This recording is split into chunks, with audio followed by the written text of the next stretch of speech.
ನಮ್ಮಯ ಪಾಲಿನ ದೇವರು ನೀವು ನಮ್ಮಯ ದೇವರು ನಮ್ಮಯ ದೇವರು ನಿಮ್ಮಯ ಪಾದ ಪದ್ಮಂಗಳಿಗೆ ನಿಮ್ಮಯ ಪಾದ ಪದ್ಮಂಗಳಿಗೆ ಶಿರವಾಗಿ ನಮನ ಕರ ಮುಗಿದು ಭಜನಾ ಕರ ಮುಗಿದು ಭಜನಾ ದೇವದೇವೋ ಗುರು ಮಹಿಮಾ ತ್ವಮೇವ ಶರಣಂ ಜಗತಿಹ ತ್ವಮೇವ ಶರಣಂ ಜಗತಿಹ ಶಿರಸಾ ನಮಾಮಿ ಗುರು ಚರಣಂ ಶಿರಸಾ ನಮಾಮಿ ಗುರು ಚರಣಂ ಕರಯುಗಲಂ ತವ ಪದ ಕಮಲೆ करयुगलं तव पद कमले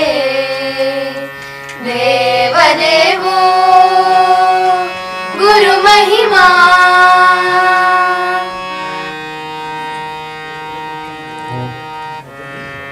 दुस्तंत्रं क्षेत्तुं दृढमति बुधजन सहितं वृन्दं रचितं शक्तियुतं श्रीकर शुभकर तव पुत्राणां चरितं वक्ष्ये रक्ष विभो शोणमुखानां मदभङ्गाय शोणं कमलम् उपयुक्तं वृन्दे वृन्दे वीरपुरुषैर्दृष्टं स्वतन्त्र स्वप्नसुखं निर्मितसेनादण्डनायको तात्याटोपे इत्यासीत् दत्तकनिषेधविरुद्धस्थिता झान्सी राज्ञी अप्यासीत् सङ्ग्रामरोषाग्निवर्धको मङ्गलपाण्डे गर्जितवान् ब्रह्मावर्ते युवराजो वै नाना साहेब मर्दितवान् ರಣರಣ ಅನುರಣ ಭವ ಸಂಕಮಾತಯ ಸಂಕೋಲೆಯ ಕ್ಷಣ ಕಪ್ಪು ಮನಸ್ಸಿನ ಬಿಳಿಯ ಗಣ ಪುಣ್ಯ ಭೂಮಿಯ ಅಸ್ಮಿತೆಗೆದು ಪಣ ಆಂಗ್ಲರು ಸೂಚಿಸಿದ ಹೆಣದ ಹಣ ಶ್ರೀಕರ ಶುಭಕರ ನಿಮ್ಮಕ್ಕಳ ಗುಣ ವರ್ಣಿಪೆ ಕೃತಿಯನ್ನು ಕಾಯಣ್ಣ ವರ್ಣಿಪೆ ಕೃತಿಯನ್ನು ಕಾಯಣ್ಣ ವರ್ಣಿಪೆ ಕೃತಿಯನ್ನು ಕಾಯಣ್ಣ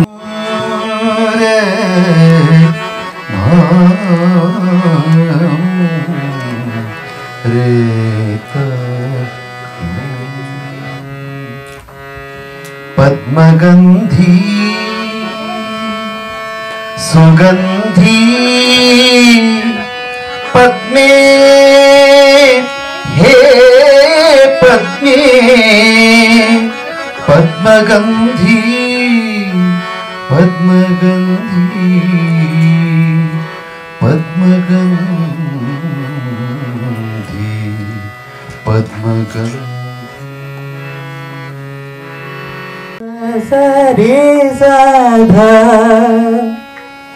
धाम धाम रे तरे रे रे वंदरे सा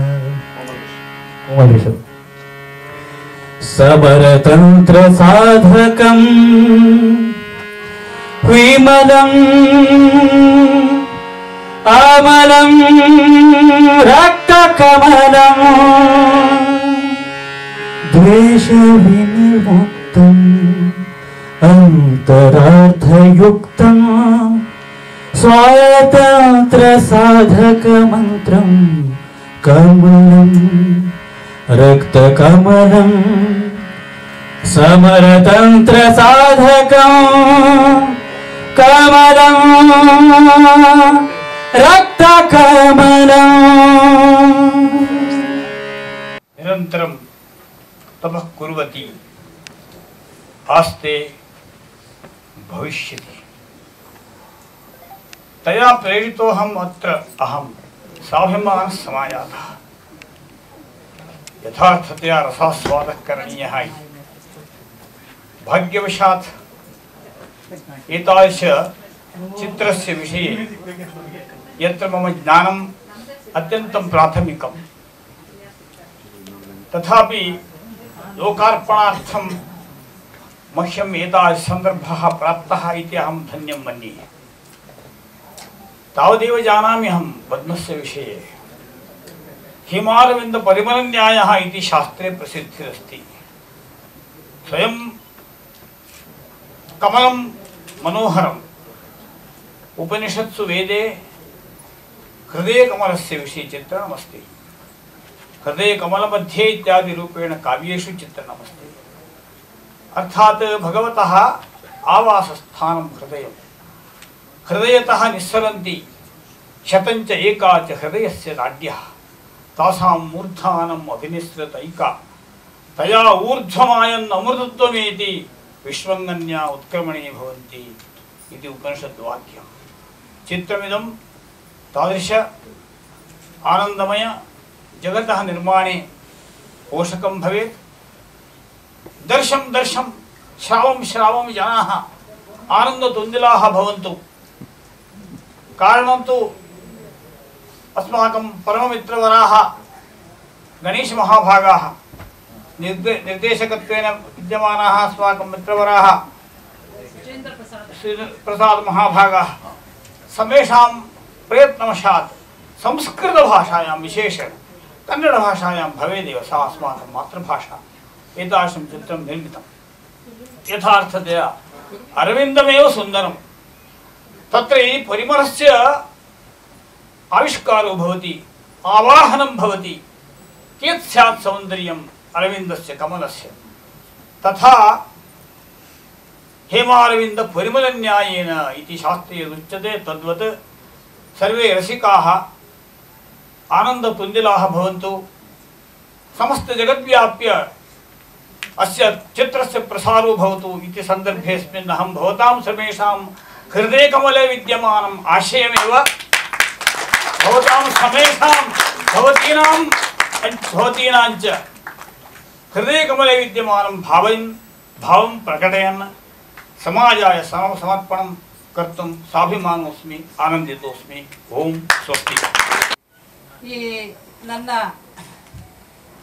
ಶೋಧ ಕಾರ್ಯವನ್ನು ನನ್ನ ಪರಿಕಲ್ಪನೆಯನ್ನು ಮತ್ತು ನನ್ನ ಪ್ರಯತ್ನವನ್ನು ಸಾಕಾರಗೊಳಿಸಿ ಇವತ್ತು ನಿಮಗೆ ತೋರಿಸ್ತಾ ಇರೋರು ಸುಚೇಂದ್ರ ಪ್ರಸಾದ್. ಅದರಿಂದ ಮೊದಲನೇದಾಗಿ ನಮ್ಮ ನಿರ್ದೇಶಕರಿಗೆ ನನ್ನ ಹೃತ್ಪೂರ್ವಕವಾದಂಥ ವಂದನೆಗಳನ್ನು ತಿಳಿಸ್ತಾ ಇದ್ದೀನಿ ನಿಮ್ಮೆಲ್ಲರ ಪರವಾಗಿ. ಅಂದರೆ ಒಂದು ಪರಿಕಲ್ಪನೆ ಮಾಡ್ಕೊಳ್ಳೋದು ಕಷ್ಟನೇ ಇರ್ಬೋದು, ಆದರೆ ಮಾಡ್ಕೋಬಹುದು. ಆದರೆ ಅದನ್ನು ಆಕರ್ಷಕವಾಗಿ ಎಲ್ಲರಿಗೂ ಅರ್ಥ ಆಗೋ ಹಾಗೆ ಅದಕ್ಕೆ ಕಥೆಯನ್ನು ಹೊಂದಿಸ್ಕೊಂಡು ಒಂದು ಚಿತ್ರವನ್ನಾಗಿ ಜನರ ಮುಂದೆ ಇಡೋದು ಅಷ್ಟು ಸುಲಭದ ಕೆಲಸ ಅಲ್ಲ. ಈ ಚಿತ್ರ ನಿರ್ಮಾಣ ಆಗೋವಾಗಲೇ ನಾನು ಅದನ್ನು ನೋಡ್ತಾ ಇದ್ದೆ. ಹೀಗಾಗಬೇಕು, ಒಂದು ಗುರುಕುಲದ ಹಿನ್ನೆಲೆಯಲ್ಲೇ ಇರಬೇಕು ಅನ್ನೋದೆಲ್ಲ ಇತ್ತು. ಆದರೆ ಅದನ್ನು ಇಷ್ಟು ಸುಲಕ್ಷಣವಾಗಿ ಸೌಲಭ್ಯದಿಂದ ಸೊಗಸಾಗಿ ಮಾಡಿರುವಂಥವರವರು. ಆದ್ದರಿಂದ ನಿರ್ಮಾಪಕರಾಗಿ ನಾನು ನಮ್ಮ ನಿರ್ದೇಶಕರಿಗೆ ಮನಃಪೂರ್ವಕವಾದಂಥ ವಂದನೆಗಳನ್ನು ಮೊದಲು ಸಲ್ಲಿಸ್ತಾ ಇದ್ದೇನೆ. ಇನ್ನು ಚಿತ್ರದ ಬಗ್ಗೆ ಎರಡು ಮಾತು ಹೇಳ್ಬೋದು. ಏನಿದು ಕಮಲದ ಸುತ್ತ ಯಾತಕ್ಕೆ ಚಿತ್ರ ಮಾಡಿದ್ವಿ ಅಂತ ನೀವು ನೋಡಿ, ನಮ್ಮ ಸೃಷ್ಟಿಯನ್ನು ತಗೊಂಡ್ರೆ ಆರಂಭದಿಂದ ಬ್ರಹ್ಮ, ಚತುರ್ಮುಖ ಬ್ರಹ್ಮ ನಮ್ಮಲ್ಲಿ ಸೃಷ್ಟಿಕರ್ತ. ತ್ರಿಮೂರ್ತಿಗಳು ಎಲ್ಲರಿಗೂ ಗೊತ್ತಿದೆ, ಬ್ರಹ್ಮ ವಿಷ್ಣು ಮಹೇಶ್ವರರು. ಈ ಬ್ರಹ್ಮ ಎಲ್ಲಿ ಹುಟ್ಟೋದು? ಕಮಲದಲ್ಲಿ. ಕಮಲಾಸನ ಅಂತಾನೆ ಅವನ ಹೆಸರು. ಆ ಕಮಲ ಎಲ್ಲಿಂದ ಬರುತ್ತೆ ಅಂತ ಹೇಳಿದ್ರೆ ಅದು ಮಹಾವಿಷ್ಣುವಿನ ನಾಭಿಕಮಲ ಅಂತ. ಇದು ನಮಗೆ ಕಾಣಿಸುವಂಥದ್ದು ಮೇಲೆ, ಆದರೆ ಇದರ ಅಂತರಾರ್ಥಗಳು, ತಾತ್ವಿಕ ಅರ್ಥಗಳು, ಟೆಕ್ನಿಕಲ್ ಮೀನಿಂಗ್ಗಳು ಕೂಡ ತುಂಬ ವಿಶೇಷವಾಗಿದೆ. ಅದೆಲ್ಲ ನೀವು ಬೇಕಾದಷ್ಟು ಸಂದರ್ಭಗಳಲ್ಲಿ ಗಮನಿಸಿರಬಹುದು. ಅಂದರೆ ಸೃಷ್ಟಿಯಿಂದ ಆರಂಭವಾಗಿ ಇವತ್ತಿನವರೆಗೂ, ಇವತ್ತು ಅಂತ ಹೇಳಿದ್ರೆ ಈ ಚಿತ್ರದವರೆಗೂ, ಇವತ್ತು ನೋಡಿ ನಮಗೆಲ್ಲ ಚಿತ್ರಗಳಿಗೆ, ಉತ್ತಮವಾದಂಥ ಚಿತ್ರಗಳಿಗೆ ಪ್ರಶಸ್ತಿಯನ್ನು ಕೊಡುತ್ತೆ ಭಾರತ ಸರ್ಕಾರ, ಹೌದು ತಾನೆ? ಯಾವುದು ಅತ್ಯಂತ ಉತ್ತಮವಾದಂಥ ಪ್ರಶಸ್ತಿ? ಸ್ವರ್ಣ ಕಮಲ. ಅಂದರೆ ಕಮಲಾಸನಾದಂತಹ ಚತುರ್ಮುಖ ಬ್ರಹ್ಮ ಸೃಷ್ಟಿಕರ್ತನಿಂದ ಹಿಡಿದು ಇವತ್ತಿನ ಚಿತ್ರ ಜಗತ್ತಿನವರೆಗೆ ಅತ್ಯಂತ ಶ್ರೇಷ್ಠವಾಗಿರೋದಕ್ಕೆ ಪ್ರತೀಕವಾಗಿ ನಿಂತಿರೋದು ಕಮಲ ಅಂತ ಹೇಳಿದ್ರೆ ಏನ್ರಿ ಆಶ್ಚರ್ಯ! ಇದು ನನಗೆ ಬಹಳ ಕುತೂಹಲ ಅಂತ ಅನ್ನಿಸ್ತು. ತುಂಬ ಸಂತೋಷ ಆಯಿತು. ನಮ್ಮ ದೇಶದಲ್ಲಿ ವಿಶೇಷವಾಗಿ ನಮ್ಮ ರಾಷ್ಟ್ರೀಯ ಪುಷ್ಪ ಅಂತ ಗೊತ್ತು, ಆದರೆ ಯಾಕೆ ರಾಷ್ಟ್ರೀಯ ಪುಷ್ಪ ಮಾಡ್ಕೊಂಡಿದ್ದಾರೆ ಅನ್ನೋದು ಇನ್ನೊಂದು. ಅದರ ಜೊತೆಗೆ ಯಾವುದೇ ಕಾಲದಲ್ಲಿ ತಗೊಳ್ಳಿ, ಯಾವುದೇ ಕ್ಷೇತ್ರದಲ್ಲಿ ತಗೊಳ್ಳಿ, ಗೀತ, ನಾಟ್ಯ, ನೃತ್ಯ, ಸಂಗೀತ, ಸಾಹಿತ್ಯ, ಮಂತ್ರ, ತಂತ್ರ, ನಿಮಗೆ ಏನು ಬೇಕು, ರಣಾಂಗಣ, ಕ್ರೀಡಾಂಗಣ, ಎಲ್ಲದರಲ್ಲೂ ಕೂಡ ನಿಮಗೆ ಕಮಲ ಪುಷ್ಪದ ಆವಿರ್ಭಾವ ಇದೆ. ಕಮಲ ಪುಷ್ಪವನ್ನು ಪರಿಗಣಿಸಿದ್ದಾರೆ. ಇಷ್ಟೊಂದು ಪ್ರಾಮುಖ್ಯ, ಇಷ್ಟೊಂದು ಸಿಗ್ನಿಫಿಕೆನ್ಸ್, ಇಷ್ಟೊಂದು ಅದಕ್ಕೆ ಅರ್ಥ ಸ್ವಾರಸ್ಯವನ್ನು ಹೇಗೆ ನಮ್ಮವರು ಕಂಡುಹಿಡ್ಕೊಂಡ್ರು? ಅದು ಸುಮ್ಮನೆ ಖಂಡಿತ ಅಲ್ಲ. ಇದರ ಹಿನ್ನೆಲೆಯಲ್ಲಿ ತುಂಬ ದೊಡ್ಡ ವಿಜ್ಞಾನವಿದೆ. ನಮ್ಮ ದೇಶದಲ್ಲಿ we are A civilisational country. ಅಂದರೆ ಸಹಸ್ರ ವರ್ಷಗಳಿಂದ ನಡೆದು ಬಂದಿರುವಂಥ ಒಂದು ನಾಗರಿಕತೆ ಇದು, ಸಭ್ಯತೆ, ಸಂಸ್ಕೃತಿ. ಇದರ ಪ್ರತಿಯೊಂದು ಹಂತದಲ್ಲೂ ಕೂಡ ಕಮಲ ಪುಷ್ಪದ ಆ ಸೊಗಸನ್ನು ಅಷ್ಟೇ ಅಲ್ಲ, ಸೊಗಸು ಎಲ್ಲರಿಗೂ ಗೊತ್ತು, ಆದರೆ ಆ ಸ್ವಾರಸ್ಯವನ್ನು, ಅದರ ತಾತ್ವಿಕ ಅರ್ಥಗಳನ್ನು ಗ್ರಹಿಸಿರೋದು ತುಂಬ ಆಶ್ಚರ್ಯಕರವಾಗಿ ಕಾಣಿಸ್ತು ನನಗೆ. ಆದ್ದರಿಂದ ಇದನ್ನು ಒಟ್ಟಾಗಿ ಹೇಳಿದ್ರೆ ಜನರಿಗೆ ಸಂತೋಷ ಆಗ್ಬೋದು, ಚೆನ್ನಾಗಿರ್ಬೋದು ಅನ್ನೋ ರೀತಿಯಲ್ಲಿ ಅದನ್ನೆಲ್ಲ ಕಲೆ ಹಾಕಿ ಒಂದು ಚಿತ್ರವನ್ನಾಗಿ ಮಾಡಿದ್ವಿ. ನಿಮಗೆ ಇನ್ನೊಂದೇ ಒಂದು ಮಾತನ್ನು ನಾನು ಹೇಳಿ ನಿಲ್ಲಿಸ್ತೀನಿ. ನಾನು ಸಾವಿರಾರು ವರ್ಷಗಳು ಅಂತ ನಮ್ಮ ಸಂಸ್ಕೃತಿಯ ಬಗ್ಗೆ, ನಮ್ಮ ಸಭ್ಯತೆಯ ಬಗ್ಗೆ, ಭಾರತ ದೇಶದ ಇತಿಹಾಸದ ಬಗ್ಗೆ ಹೇಳ್ಕೊತೀವಿ. ಇದಕ್ಕೆ ಪ್ರೂಫ್ ಇವತ್ತು ಸಿಕ್ಕಿದೆ. ನೋಡಿ, ಮಹಾಭಾರತದಲ್ಲಿ ಪದ್ಮವ್ಯೂಹ ಇದೆ. ಆ ಪದ್ಮವ್ಯೂಹನೇ ಚಕ್ರವ್ಯೂಹ. ದ್ರೋಣ ಪರ್ವದಲ್ಲಿ ಪದ್ಮವ್ಯೂಹದ ಪ್ರಸ್ತಾಪ ಬರುತ್ತೆ. ಅದನ್ನೇ ಪದ್ಮವ್ಯೂಹೋ ಮಹಾರಾಜ ಆಚಾರ್ಯೇಣ ಅಭಿಕಲ್ಪಿತ ಅಂತ ಹೇಳ್ತಾನೆ. ಅದರಲ್ಲಿ ತತ್ರ ಪದ್ಮೋಪಮ ರಾಜಾನಃ ತತ್ರ ನಿವೇಶಿತ ಸರ್ವೆ ಅಂತ ಹೇಳ್ತಾರೆ. ಅಂದರೆ ಪದ್ಮವ್ಯೂಹ ಅಂತ ಮಾಡಿ, ಚಕ್ರವ್ಯೂಹ, ಅದರಲ್ಲಿ ಪದ್ಮದ ಆಕಾರದಲ್ಲಿ ಅಲ್ಲಲ್ಲಿ ರಾಜರನ್ನೆಲ್ಲ ನಿಲ್ಲಿಸಿದ್ರು, ಅಂದರೆ ವಾರಿಯರ್ಸ್.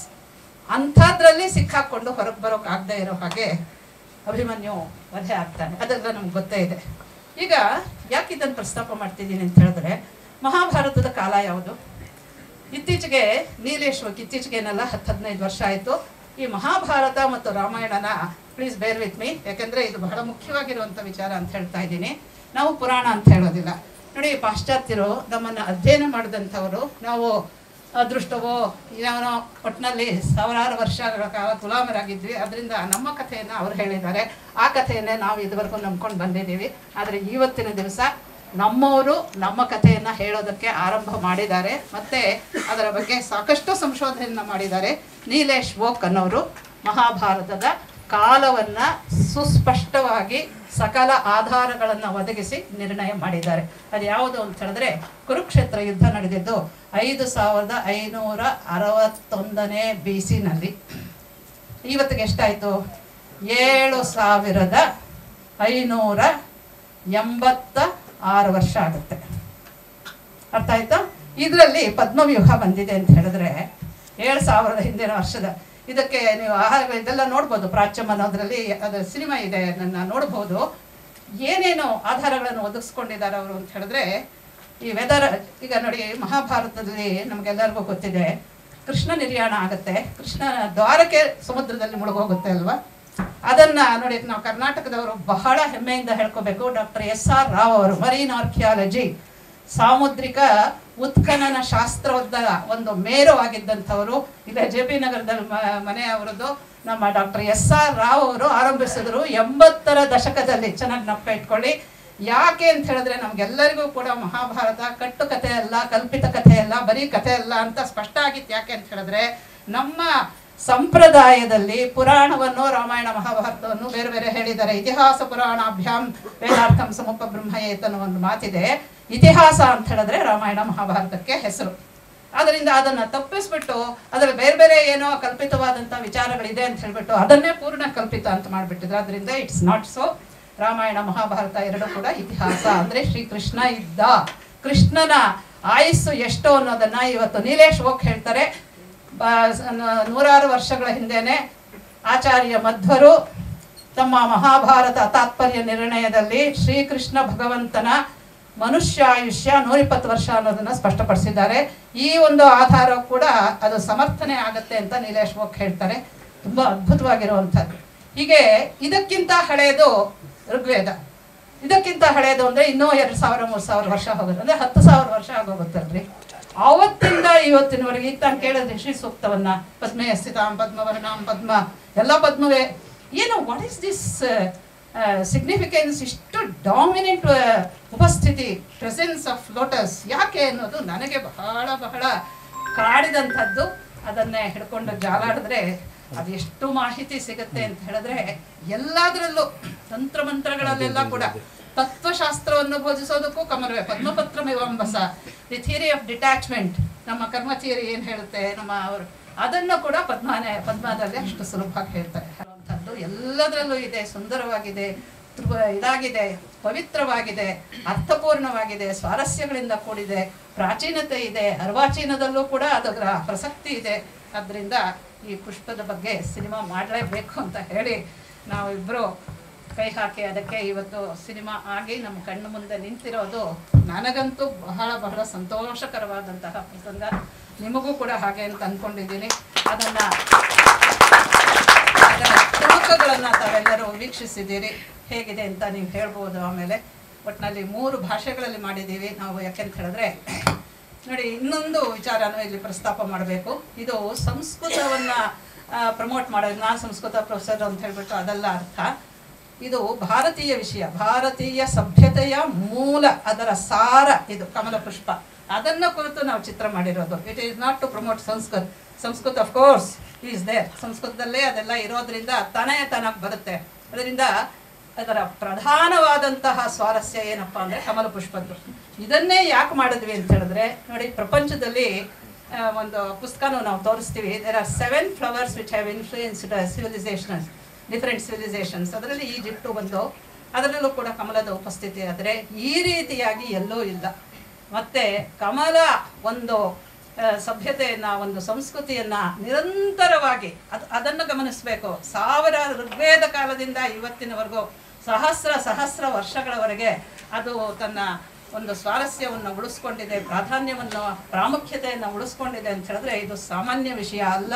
ಇದಕ್ಕೆ ನಿಜವಾಗ್ಲೂ ಕೂಡ ನಾವು ನಮೋ ನಮಃ ಅಂತ ಅನ್ನಬೇಕು. ನಮ್ಮ ಪ್ರಾಚೀನರ ಈ ಪರಿಕಲ್ಪನೆಗೆ ಯಾಕೆ ಅಂತ ಅದರಲ್ಲಿ ಕೆಲವು ಅವರೇ ಅದಕ್ಕೆ ಇದನ್ನು ಮಾಡಿಕೊಂಡ್ರು ಅನ್ನೋದಕ್ಕೆ ಕೆಲವು ಉದಾಹರಣೆಗಳಿದೆ. ಅದೆಲ್ಲ ನಾನು ಇಲ್ಲಿ ಹೇಳೋಕ್ಕೆ ಹೋಗೋದಿಲ್ಲ. ನಮ್ಮ ಬಾಟ್ನಿ ಪ್ರೊಫೆಸರು ಅದಕ್ಕೆ ಉದಾಹರಣೆಗಳನ್ನು ಇದನ್ನು ಕೊಟ್ಟಿದ್ದಾರೆ. ನಾನು ಅವರನ್ನೇ ಕರೆದು ನೀವು ಮಾಡಬೇಕು ಸರ್ ಅಂತ. ಶಿಲ್ಪಶಾಸ್ತ್ರದಲ್ಲಿ ಕಮಲ ಹೇಗೆ ಅಳಕೊಂಡಿದೆ, ಎಲ್ಲ ಆವರಿಸ್ಕೊಂಡಿದೆ ಅನ್ನೋದನ್ನು GL ಭಟ್ರು ಅವರೇ ತೋರಿಸ್ತಾರೆ, ಶಿಲ್ಪಗಳನ್ನು ತೋರಿಸ್ತಾ. ಹೀಗಾಗಿ ಇದು ಅತ್ಯಂತ ಆಶ್ಚರ್ಯಕರವಾದಂತಹ, ಸಂತೋಷಕರವಾದಂತಹ, ನಿರಂತರವಾಗಿ ಅವತ್ತಿಂದ ಇವತ್ತಿನವರೆಗೂ ತನ್ನ ಉಪಸ್ಥಿತಿಯನ್ನು ಉಳಿಸ್ಕೊಂಡಿರುವಂತಹ ಅದ್ಭುತವಾದಂತಹ ಪುಷ್ಪ ಕಮಲ ಪುಷ್ಪ. ಇದು ನಮ್ಮ ದೇಶದ ಆತ್ಮಸ್ವರೂಪ. ಅದಕ್ಕೋಸ್ಕರವಾಗಿ ನಮ್ಮ ಗೌರವವನ್ನು ನಾನು ಕಮಲ ಪುಷ್ಪದ ಪದತಲದಲ್ಲಿ ನಾನು ಸಮರ್ಪಿಸ್ತಾ ಇದ್ದೇನೆ. ಈ ಚಿತ್ರದ ರೂಪವಾಗಿ ನೋಡಿ. ಕಾವ್ಯಾನಿ ರಸಂಜಾನಾತಿ ಪಂಡಿತಃ ತರುಹು ಸೃಜತಿ ಪುಷ್ಪಾಣಿ ಮರುತ್ ವಹತಿ ಸೌರಭಂ. ಈ ಥರ ಪತ್ರಕರ್ತ ಮಿತ್ರರಿಗೆ ಇವತ್ತು ಮರುತ್ತಾಗಿ ಅಂದರೆ ಒಬ್ಬ ಕವಿ ಸೃಷ್ಟಿ ಮಾಡಬಲ್ಲ, ಸೃಜಿಸಬಲ್ಲ, ಆದರೆ ಅದರ ರಸವನ್ನು ಪಂಡಿತರು ಮಾತ್ರವೇ ಗ್ರಹಿಸಬಲ್ಲರು ಅಂತಿದೆ ಸುಭಾಷಿತ. ಹಾಗೆ ಮರಗಳು ಪುಷ್ಪವನ್ನೇನೋ ಸೃಜಿಸ್ಬಿಡುತ್ತೆ, ಆದರೆ ಅದರ ನಿಜ ಸೌರಭವನ್ನು ಮರುತ್, ಅಂದರೆ ಗಾಳಿ, ಆ ಥರದಲ್ಲಿ ಗಾಳಿ ಅರ್ಥ ಬೇರೇನೂ ಅಲ್ಲ, ಮರುತ್ ಆ ಥರದಲ್ಲಿ ಈ ಪದ್ಮಗಂಧಿಯ ಸುಗಂಧ ಇದೆಯಲ್ಲ, ಇದರ ಪದ್ಮ ಸಂಬಂಧಿ ಅಂತ ಈ ಅಡಕ ಇದೆಯಲ್ಲ, ಇದನ್ನು ತಾವೆಲ್ಲರೂ ಶ್ರೀಸಾಮಾನ್ಯನಿಗೆ, ಜನಸಾಮಾನ್ಯರಿಗೆ ತಲುಪಿಸುವಂಥ ಕೆಲಸವನ್ನು ತಾವೆಲ್ಲರೂ ಮಾಡ್ತೀರಿ, ಮಾಡಲಿ ಅಂತ. ಮಿಕ್ಕಿದ ಹಾಗೆ ಇಂಥದೊಂದು ಭೂವಿವಾದ ದಿವ್ಯವಾದ ಕಲ್ಪನೆಯನ್ನು ಇಂಥದ್ದು ಆಗಬೇಕು. ನಮ್ಮ ನೆಲದ ಅಸ್ಮಿತೆಯನ್ನು ಯೋಚನೆ ಮಾಡಿದಂಥ ನಮ್ಮ ವಿದುಷಿ ಪ್ರೊಫೆಸರ್ ಎಸ್ ಆರ್ ಲೀಲಾ ಅವರಿಗೆ ಮತ್ತೊಮ್ಮೆ ನಾನು ಬಾಗಿದ ಶ್ರೀರಾಮದ ಮುಗಿದ ಕರೆದ ನಮನವನ್ನು ಅರ್ಪಿಸ್ತೇನೆ. ಇದು ಸಾಧ್ಯವಾದದ್ದು ಅವರ ಆದಿಶಕ್ತಿಯಿಂದಲೇ ಮಾಡಬೇಕು ಅಂತ ಹೇಳಿ. ಸಾಮಾನ್ಯವಾಗಿ ತಮ್ಮೆಲ್ಲರಿಗೂ ಗೊತ್ತಿರುವಾಗೆ ಒಂದು ಚಿತ್ರ ಅಷ್ಟು ಸುಲಭವಾಗಿ ಆಗುವಂಥದ್ದಲ್ಲ. ಹಾಗೆ ಆಗಬೇಕು ಅಂತಂದಾಗ ಇದರ ಹಿಂದಿರಾಗಿರ್ಬೋದು ಅಷ್ಟು ಶ್ರಮವನ್ನು ಅವರು ಹೆಗ್ಲ ಮೇಲೆ ಹೊತ್ಕೊಂಡು ನಮ್ಮೆಲ್ಲರನ್ನು ಕೈ ಹಿಡಿದು ನಡೆಸಿದ್ರು. ಹಾಗಾಗಿ ವಿಶೇಷವಾದ ಆಭಾರ ಮನ್ನಣೆಯನ್ನು ಮೊಟ್ಟ ಮೊದಲಿಗೆ ನಾನು ಅವರಿಗೆ ಅರ್ಪಿಸ್ಬಿಡ್ತೇನೆ. ಈ ಚಿತ್ರದ ನಾನು ಈ ತಂಡವನ್ನು ಅಷ್ಟೇ ಪರಿಚಯಿಸೋ ಕೆಲಸ ಮಾಡ್ತೇನೆ. ಮಿಕ್ಕೆಲ್ಗೂ ತಾವೆಲ್ಲರಿಗೂ ನೋಡೇ ಇದ್ದೀರಿ. ನನ್ನ ಬಹುಕಾಲದ ಒಡನಾಡಿ ಮತ್ತು ಛಾಯಾಗ್ರಾಹಕರಾದಂಥ ಮನು ಯಾಪ್ಲ ಅವರು, YBI ಮನು ಅಂತ ಅನುಗಾಲದ ಒಡನಾಡಿ ನಾಗೇಶ್ ಸಂಕಲನ ಮಾಡಿದಂಥವರು. ಮೈತ್ರೇಯಿ ಶುಭಂಕರೋತಿ ಗುರುಕುಲ, ಇಲ್ಲಿ ಪಕ್ಕದಲ್ಲಿ ಮಹಾಪದ್ಮರು ಕೂತಿದ್ದಾರೆ. ಈ ಗುರುಕುಲದ ಆಚಾರ್ಯರಾಗಿ ಮೃತ್ಯುಂಜಯ ಶಾಸ್ತ್ರಿಯವರಿದ್ದಾರೆ. ಗುರುಕುಲದ ಅಧ್ವರ್ಯರಾಗಿ ಕಾಮಕರಿದ್ದಾರೆ.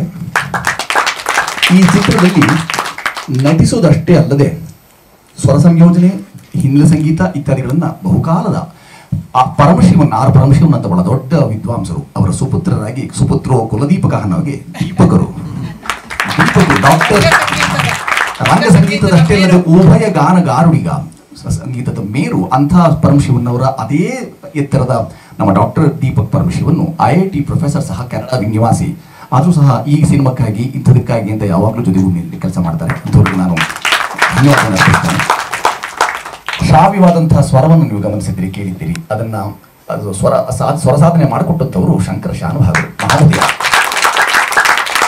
ಅವರಿಗೆ ನಾನು ವಂದನೆಯನ್ನು ಅರ್ಪಿಸಬೇಕಾಗಿದೆ. ಇನ್ನು ಕಾಕತಾಳಿಯನ್ನು ಹಾಗೆ ಈಕೆ ಹೆಸರು ಮಹಾಪದ್ಮ. ಗುರುಕುಲದಲ್ಲಿ ಈಕೆ ಒಬ್ಬ ವಿದ್ಯಾರ್ಥಿನಿ ಆಗಿದ್ರು ಸಹ ಮಹಾಪದ್ಮ ಅಂತ ನಂತರ ಗೊತ್ತಾದ ನಮಗೆ. ಮಹಾಪದ್ಮ ಈಕೆ ಹೆಸರು. ಈಕೆಗೂ ಈಕೆ ನಡೆಸಿದಂಥ ಈಕೆ ಕೊಟ್ಟಂಥ ಸಹಕಾರ ಮತ್ತು ಇಡೀ ಗುರುಕುಲ ಕೊಟ್ಟಂಥ ಸಹಕಾರ ಎಲ್ಲ ಮಕ್ಕಳಲ್ಲಿದ್ದಾರೆ.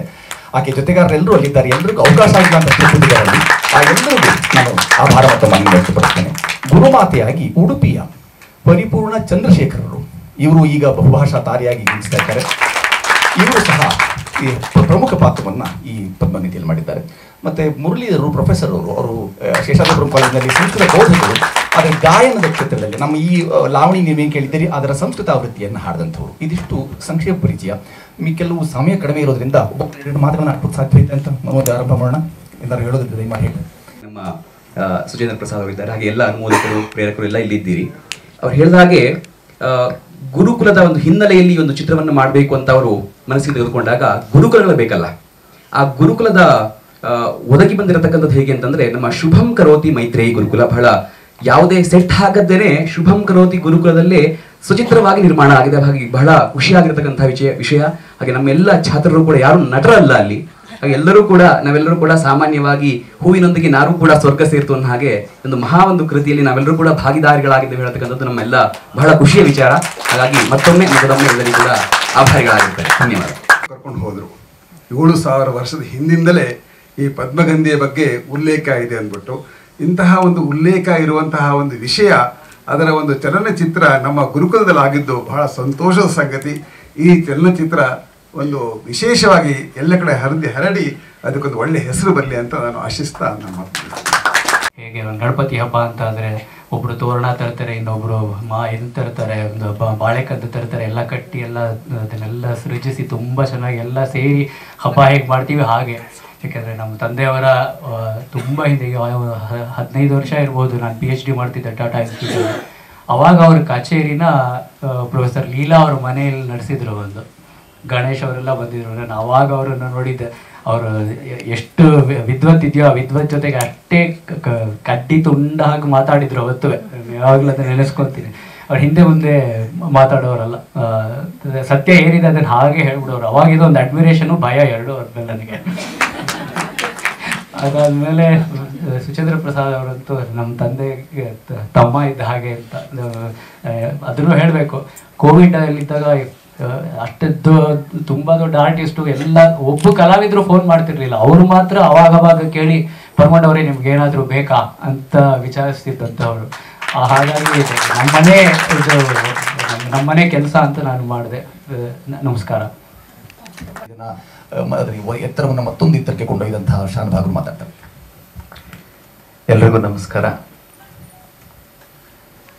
ಅಭಿರುಚಿ ಅಧೋಗತಿಗೆ ಇಳಿತಾ ಇದ್ದಾಗ ಚಲನಚಿತ್ರರಂಗದಿಂದ ದೂರವಾಗಿದ್ದೆ ನಾನು.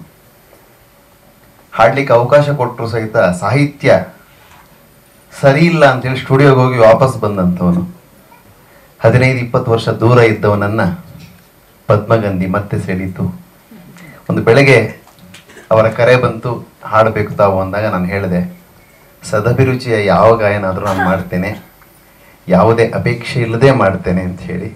ಸೊ ಅವಕಾಶ ಕೊಟ್ಟಿದ್ದಕ್ಕಾಗಿ ಅವರಿಗೆ ಧನ್ಯವಾದಗಳು. ಈ ಥರದ 100 ಚಿತ್ರಗಳು ಬರಲಿ. ಮುಂದಿನ ದಿನಗಳಲ್ಲಿ ನಮ್ಮ ಚಲನಚಿತ್ರ ರಂಗ ಇನ್ನೂ ಎತ್ತರಕ್ಕೆ ಏರಲಿ, ಸದಭಿರುಚಿ ಎಲ್ಲರಲ್ಲೂ ಮೂಡಲಿ ಅಂತ ಹಾರೈಸಿ ಚಿತ್ರತಂಡಕ್ಕೆ ಮತ್ತೊಮ್ಮೆ ಹೃತ್ಪೂರ್ವಕ ಅಭಿನಂದನೆಗಳನ್ನು ಹಾಗೂ ಶುಭಾಶಯಗಳನ್ನು ಹೇಳಿ ನನ್ನ 2 ಮಾತು ಮುಗಿಸ್ತೇನೆ. ನಮಸ್ಕಾರ. ಛಾಯಾಗ್ರಹ ಹೇಗೆ ಮಾಡ್ತಾರೆ ಅಂತ. ಎರಡನೇದು ಕಮಲದ ವಿಚಾರವಾಗಿ ಎಷ್ಟು ತಿಳ್ಕೊಂಡೆ ಅಂದರೆ, ಇನ್ನೊಬ್ಬರಿಗೆ ಹೇಳುವಷ್ಟು ನಾನು ಸಾಮರ್ಥ್ಯನ ಪಡ್ಕೊಂಡೆ ಈ ಚಿತ್ರದಲ್ಲಿ ಅಭಿನಯಿಸೋದ್ರಿಂದ. ಹಾಗೆ ನಾವೆಲ್ಲ ಸಂಸ್ಕೃತದ ವಿದ್ಯಾರ್ಥಿನಿಗಳಾಗಿದ್ದರಿಂದ ಈ ಚಿತ್ರದಲ್ಲಿ ಭಾಗವಹಿಸಿದ್ದು ಮುಂದೆ ನಾವು ಸಂಸ್ಕೃತ ಕ್ಷೇತ್ರದಲ್ಲಿ ಮುಂದುವರಿಯೋದಕ್ಕೆ ನಮಗೆ ಒಳ್ಳೆ ಪ್ರೋತ್ಸಾಹ ಸಿಕ್ಕಿದೆ. ಹಾಗಾಗಿ ಇಲ್ಲಿ ಭಾಗವಹಿಸಲಿಕ್ಕೆ ಅವಕಾಶ ಕೊಟ್ಟಂತಹ ಎಲ್ಲರಿಗೂ ನಾನು ಹೃತ್ಪೂರ್ವಕ ಧನ್ಯವಾದಗಳನ್ನ ತಿಳಿಸ್ತೇನೆ. ಧನ್ಯವಾದಗಳು. ಧನ್ಯವಾದ. ಪರಿಪೂರ್ಣ ಚಂದ್ರಶೇಖರರು ಈಗ ಬಹುಭಾಷಾ ನಟಿ. ಇಲ್ಲಿಂದ ಆರಂಭಗೊಂಡು ತಮಿಳು, ತೆಲುಗು, ಮಲಯಾಳ, ಕನ್ನಡ, ಹಿಂದಿ ಹೀಗೆ ಅನೇಕ ಚಿತ್ರಗಳಲ್ಲಿ ಪಾಲ್ಗೊಂಡಿದ್ದರು. ಪರಿಪೂರ್ಣರು ಗುರುಮಾತೆಯಾಗಿ ಈ ಚಿತ್ರದಲ್ಲಿ ನಟಿಸಿದ್ದಾರೆ. ತಿಳ್ಕೊಂಡಿದ್ದೇವೆ. ನಾನು ಗುರುಮಾತೆಯಾಗಿ ಇದರಲ್ಲಿ ನಟಿಸಿದ್ದೇನೆ. ಬಟ್ ಈ ಸಿನಿಮಾದಲ್ಲಿ, ಈ ತಂಡದಲ್ಲಿ ನನಗಿಂತ ಒಬ್ಬ ಚಿಕ್ಕ ಸ್ಟೂಡೆಂಟ್ ಇರಲಿಕ್ಕೆ ಸಾಧ್ಯವೇ ಇಲ್ಲ. ಎಂಟೈರ್ ತಂಡದಲ್ಲಿ ಈ ಮಕ್ಕಳೆಲ್ಲ ತುಂಬ ಸಂಸ್ಕೃತವನ್ನು ಮಾತಾಡ್ತಾರೆ ನಿರರ್ಗಳವಾಗಿ. ನನಗೆ ಅದೆಲ್ಲ ಬರ್ತಾ ಇರಲಿಲ್ಲ. ಇವರ ಹತ್ರ ನಾನು ಕೇಳ್ತಾ ಇದ್ದೆ, ಮಕ್ಕಳ ಹತ್ರ ಎಲ್ಲ, ಇದನ್ನು ಹೇಗೆ ಹೇಳೋದು, ನನಗೆ ಎಲ್ಲಿಯೂ ನೀನು ದೊಡ್ಡವಳು, ನಾವು ಚಿಕ್ಕವರು, ನಮ್ಮ ಹತ್ರ ಕಲಿತಾ ಇದ್ದೀರಾ, ಕೇಳ್ತಾ ಇದ್ದೀರಾ ಅಂತ ಎಲ್ಲಿಯೂ ನನಗೆ ಆ ಫೀಲಿಂಗ್ಸೇ ಕೊಡಲಿಲ್ಲ. ತುಂಬ ವಿನಯತೆಯಿಂದ, ಪ್ರೀತಿಯಿಂದ ನನಗೆ ಹೇಳಿಕೊಟ್ಟಿದ್ದಾರೆ. ಈ ಸಿನಿಮಾದಲ್ಲಿ ಕೆಲಸ ಮಾಡಿದಂಥ ಪ್ರತಿಯೊಬ್ಬರೂ ಕೂಡ ನಾವು ತಂಡವಾಗಿರದೆ ಕುಟುಂಬವಾಗಿ ಈ ಸಿನಿಮಾವನ್ನು ಮಾಡಿದ್ದೇವೆ. ಈ ಸಿನಿಮಾದಲ್ಲಿ ಒಂದು ಪ್ರಮುಖ ಪಾತ್ರವನ್ನು ಮಾಡುತ್ತಾ ಇದ್ದದಕ್ಕೆ ನನಗೆ ತುಂಬ ಹೆಮ್ಮೆ ಇದೆ. ನೀವೆಲ್ಲರೂ ಈ ಸಿನಿಮಾವನ್ನು ಪ್ರಚಾರ ಮಾಡಬೇಕು. ಈ ಸಿನಿಮಾಗೆ ನಿಮ್ಮೆಲ್ಲರ ಸಹಕಾರ ಬೇಕು. ಧನ್ಯವಾದಗಳು. ಪ್ರೊಫೆಸರ್ ಮುರಳೀಧರರು ಅವರು ಒಬ್ಬ ಸಂಸ್ಕೃತ ಬೋಧಕರಾಗಿ ಇದರಲ್ಲಿ ಹಾಡುಗಾರಿಕೆಯನ್ನು ಮಾಡಿದಂಥವರು. ಅವ್ರ ಮಾತುಗಳಿಗೆ ಕಿವಿಯೋಣ. ನನ್ನ ಸಭಾಪತಿಭ್ಯಶ್ಚ ಸೋತ್ಸಾಹಾನಾಂ ನಾಸ್ತಿ ಅಸಾಧ್ಯಂ ನರಾಣಾಂ ಮಾರ್ಗಾರಬ್ಧಾಃ ಸರ್ವಯತ್ನಾಃ ಫಲಂತಿ ಅಂತ ಹೇಳ್ತಕ್ಕಂಥ ರೀತಿಯಲ್ಲಿ ನಮ್ಮಲ್ಲಿ ಒಂದು ಒಳ್ಳೆಯ ಉತ್ಸಾಹ ಇತ್ತು ಅಂತ ಹೇಳಿದ್ರೆ ಅವಾಗ ಅಸಾಧ್ಯವಾಗಿರತಕ್ಕಂಥದ್ದು ಯಾವುದೂ ಇಲ್ಲ. ಆ ರೀತಿ ನಮ್ಮ ಡಾಕ್ಟರ್ SR ಲೀಲಾ ಅವರಲ್ಲಿರತಕ್ಕಂತಹ ಒಂದು ಉತ್ಸಾಹ ಒಂದು ಪದ್ಮದ ಬಗ್ಗೆ ಕೂಡ ಒಳ್ಳೆಯ ಚಿತ್ರವನ್ನ ಮಾಡೋದಕ್ಕಾಗತ್ತೆ ಎಂಬುದನ್ನು ನಮಗೆ ನಿರೂಪಿಸಿ ತೋರಿಸಿದೆ. ಒಂದು ಸುಟ್ಟ ಅಯಸ್ಕಾಂತದ ಮೇಲೆ ಒಂದು ತೊಟ್ಟಿನ ನೀರು ಬಿದ್ದರೆ ಅದು ಆ ಕ್ಷಣದಲ್ಲೇ ಅದು ಸಂಪೂರ್ಣವಾಗಿ ಎವಾಪರೇಟ್ ಆಗುತ್ತೆ. ಅದೇ ಆ ನೀರಿನ ತೊಟ್ಟು ಒಂದು ಕಮಲದ ಎಲೆಗೆ ಮೇಲೆ ಬಿದ್ದರೆ ಅದು ಮುತ್ತಿನ ಹಾಗೆ ಕಾಣಿಸುತ್ತೆ. ಅದೇ ನೀರಿನ ತೊಟ್ಟು ಸ್ವಾತಿ ನಕ್ಷತ್ರ ದಿನ ಒಂದು ಕಪ್ಪೆ ಚಿಪ್ಪಲ್ಲಿ ಬಿದ್ದರೆ ಅದು ಒಂದು ಒಳ್ಳೆಯ ಮುತ್ತಾಗುತ್ತೆ. ಡಾಕ್ಟರ್ SR ಲೀಲಾ ಅವರ ಭಾವನೆ ಎಂಬತಕ್ಕಂತಹ ಒಂದು ಬಿಂದು ನಮ್ಮ ಸುಚೇಂದ್ರ ಪ್ರಸಾದ್ ಅವರ ಮಸ್ತಿಷ್ಕ ಎಂಬತಕ್ಕಂತಹ ಕಪ್ಪೆ ಚಿಪ್ಪಲ್ಲಿ ಬಿದ್ದು ಎಲ್ಲರ ಸಹಕಾರದ ಮುಖಾಂತರ ಪದ್ಮಗಂಧಿ ಎಂಬತಕ್ಕಂತಹ ಒಂದು ಉತ್ತಮ ಮುತ್ತಿನಂತ ಇರತಕ್ಕಂಥ ಚಿತ್ರದ ನಿರ್ಮಾಣ ಆಗಿದೆ. ಆ ಒಂದು ಚಿತ್ರವನ್ನ ನಾವೆಲ್ಲರೂ ಕೂಡ ಉತ್ಸಾಹದೊಂದಿಗೆ ವೀಕ್ಷಿಸಿ ಇನ್ನ ಹಲವಾರು ಜನರು ಇದೇ ರೀತಿ ಉತ್ಸಾಹದೊಂದಿಗೆ ನೋಡತಕ್ಕಂತಹ ರೀತಿಯಲ್ಲಿ ನಾವು ಅವರಿಗೆ ಪ್ರೇರಣೆಯನ್ನು ಕೊಟ್ಟು ಈ ಒಂದು ಚಿತ್ರದ ವಿಜಯಕ್ಕೆ ನಾವೆಲ್ಲರೂ ಕೂಡ ಕಾರಣೀಕರ್ತರಾಗಬೇಕೆಂಬುದಾಗಿ ನಿಮ್ಮಲ್ಲಿ ಕಳೆಕಳೆಯಿಂದ ಪ್ರಾರ್ಥನೆ ಮಾಡಿಕೊಡ್ತೀವಿ. ಧನ್ಯವಾದಗಳು. ಕನ್ನಡ ಚಿತ್ರಗಳೇ ಲಾಭದಾಯಕವಲ್ಲದ ಈ ಸಮಯದಲ್ಲಿ ಸಂಸ್ಕೃತ ಮಾಧ್ಯಮದಲ್ಲಿ SR ಲೀಲಾ ಅವರ ಸಹಕಾರದೊಂದಿಗೆ ಈ 2 ಗಂಟೆಗಳ ಅವಧಿಯ ಚಲಚಿತ್ರವನ್ನು ನಿರ್ಮಿಸ್ತಾರೆ ಅಂತಂದ್ರೆ ಅವರ ಸಾಹಸಕ್ಕೆ ನಾವು ಮೆಚ್ಚಬೇಕು. ಒಂದು ಮಾತು, ಸಂಸ್ಕೃತ ಅನ್ನುವಂತಹದ್ದು ಅದು ಅಂತರ್ದೇಶೀಯ ದೇಶಾಂತರಕ್ಕೂ ಕೂಡ ಸಲ್ಲುವಂತಹ ಭಾಷೆ, ದೇಶಾಂತರಗಳಲ್ಲೂ ಸಲ್ಲುವ ಭಾಷೆ. ಹಾಗಾಗಿ ಈ ಚಿತ್ರಕ್ಕೆ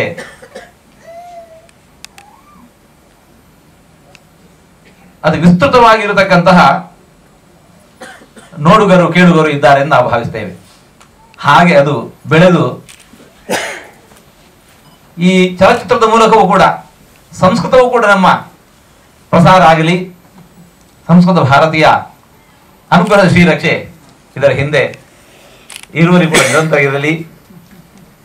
ಈ ದಾರಿಯಲ್ಲಿ ಬರುವ ಏನೇ ಆಪತ್ತುಗಳಿದ್ದರೂ ಕೂಡ ಆಪದಾಂ ಅಪಹರ್ತಾರಂ ದಾತಾರಂ ಸರ್ವಸಂಪದ ಲೋಕಾಭಿರಾಮಂ ಶ್ರೀರಾಮಂ ಭೂಯೋ ಭೂಯೋ ನಮಾಮಿ ಅಂತ ರಾಮನನ್ನು ಪ್ರಾರ್ಥಿಸ್ತಾ ಇದರ ಹಿಂದೆ ಶ್ರಮಿಸುವ ಎಲ್ಲರಿಗೂ ಕೈ ಜೋಡಿಸದ ಎಲ್ಲರಿಗೂ ಭಗವದ್ ಅನುಗ್ರಹ ಪ್ರಾರ್ಥಿಸ್ತಾ ಇದ್ದೇವೆ. ಎಲ್ಲರಿಗೂ